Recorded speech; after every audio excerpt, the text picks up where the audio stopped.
Täna võivad tekitada peavalu sellised konfliktid või naginad või teisest küljest ka see, et sa tunned, et mingisugused loomingu alged on kuskilt tulemas, aga sa ei suuda selgeks teha, mis asi see täpselt on, mida sa peaksid tegema, kus kohast pihta hakkama ja see tekitab sellist frustratsiooni. Ära lase sellel frustratsioonil teiste peale nii-öelda ennast välja elada, vaid otsi kohta, kuidas sa saaksid sellel sellisel loomingulisemal moel väljenduda, et ei teeks liiga ei endale ega teistele.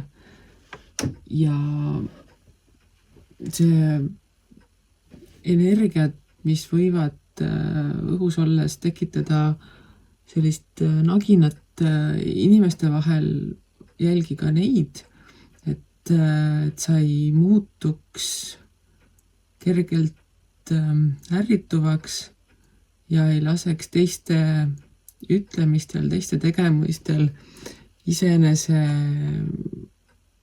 heaolu või olemist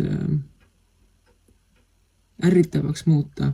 Selles mõttes, et kui sa ise tegeled enda asjadega, ära lase teiste tegemistel neid nii-öelda muuta, selles mõttes, et sina tead, kes sina oled, mida sina teed, miks sina teed.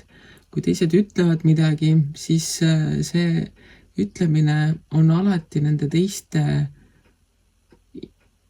olemus, mitte sinu.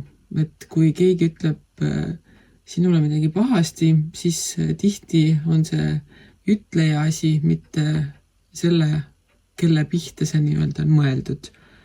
Ehk proovi täna rohkem tähelepanu pöörata sellele, kuidas sa ise reageerid välistele olukordadele ning kas sa pöörad need välised olukorrad, ärritajad nii-öelda suureks sõjaks või võtad nendest õppust ja proovid nendest luua hoopis mingit loomingulist, mingit pigem positiivset, head tuleviku jaoks kasutoovaks väljenduseks.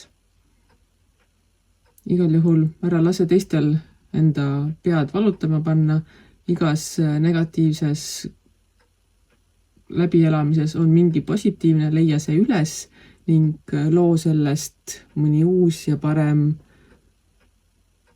asi tulevikuks.